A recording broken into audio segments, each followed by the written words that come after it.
సింగరేణి సంస్థను మూసివేసే దిశగా కేంద్ర రాష్ట్ర ప్రభుత్వాలు కుట్రలు పన్నుతున్నాయని సిఐటియు ప్రధాన కార్యదర్శి తుమ్మల రాసారెడ్డి ఆరోపించారు.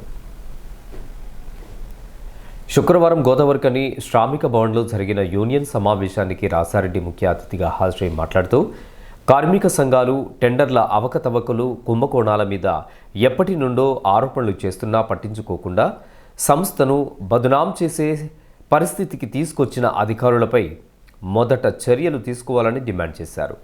సింగరేణి మూసివేసే ఆలోచనతోనే కేంద్ర రాష్ట్ర ప్రభుత్వాలు కుట్రలు పన్ని సంస్థను బదనాం చేస్తున్నాయని విమర్శించారు. దేశవ్యాప్తంగా అన్ని టీవీలలో కూడా ఇలా సింగరేణి గురించి చర్చ జరుగుతుంది. అధికార పార్టీ ప్రతిపక్ష పార్టీల దుమ్మెచ్చి పోసుకుంటున్నాయి. సింగరేణి సర్వనాశనం నువ్వు చేసినావంటే నువ్వే చేసినావని ఇలా మూడు పార్టీలు ప్రధానంగా చర్చల్లో భాగస్వాములు అవుతున్నాం. మేమంటున్నాం, ముగ్గురు తోడు దొంగలే. సింగరేణి నిధులు దోసుకోవటంలో ముగ్గురు పార్టీలు ఒకటే. కోల్ ఇండియాను సర్వనాశనం చేయడంలో బీజేపీ అగ్రభాగానుంటే సింగరేణి దోసుకోవడంలో ఫస్ట్ కేసీఆర్, తర్వాత రేవంత్ రెడ్డి ఉన్నారు. ఎవరేం తక్కువ చేసిందని ఆయన 10 సంవత్సరాల్లో 29,000 కోట్ల రూపాయలు సింగరేణి నిధులు వాడుకుంటే ఈయన 2 సంవత్సరాలని దాదాపు 16-17,000 కోట్లు ఈయన వాడుకున్నాడు. కాబట్టి ఎవరు తిరిగి ఇచ్చే పరిస్థితి లేదు. సింగరేణి డెవలప్మెంట్ కోసం ఎవరు పాటుపడే పరిస్థితి లేదు. ఇక సింగరేణి మైన్లు అమ్మకానికి వచ్చే వరకు కేసీఆర్ అధ్యయనంలో తాడిచెర్ల బొగ్గుబాయిని గవర్నమెంట్కి ఇస్తా అని చెప్పి సింగరేణి కంపెనీ మీద తీయలేమని చెప్పి రాయించుకొని ఇలా జెన్కోకి ఇచ్చేసి జెన్కో ద్వారా ప్రైవేట్కి ఇచ్చేసిండ్రు. అది ఆయన చరిత్ర. ఇవాళ డైనీ బ్లాక్ నేను ఓపెన్ చేస్తున్న గొప్పలు చెప్పుకున్న కాంగ్రెస్ ప్రభుత్వం తీసుకున్నట్టే తీసుకొని బొగ్గు స్టార్ట్ చేసి ఇలా మన ప్రైవేట్ టెండర్లు ఇచ్చి దాంట్లో అగ్రభాగాన మొత్తం అన్ని దోసుకోవాలని చెప్పి చూస్తున్న మాట కూడా నిజమే.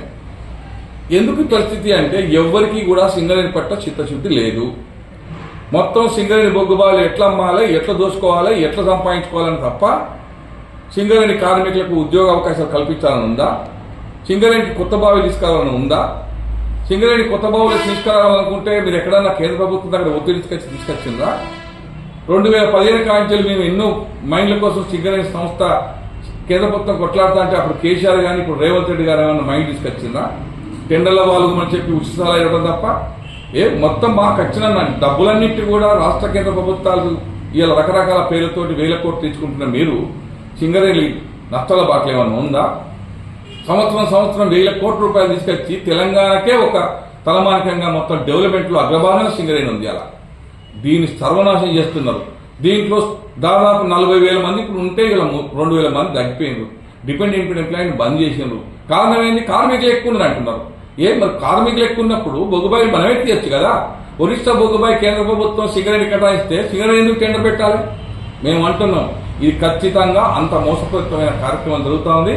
100% సింగరేణి సర్వనాశనం చేసి ప్రైవేట్ వాళ్ళ చేతిలో పెడితే పారిశ్రామిక డబ్బులు తీసుకుంటారు.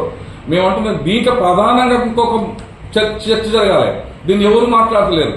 ఇందులో సింగరేణిలో అధికారులు సర్వీస్లో ఉండగానే 2 సంవత్సరాల ముందు సర్వీస్లో ఉండగానే సింగరేణిలో పనిచేస్తున్న పెద్ద పెద్ద కాంట్రాక్టులు కుమ్మక్క అవుతున్నారు.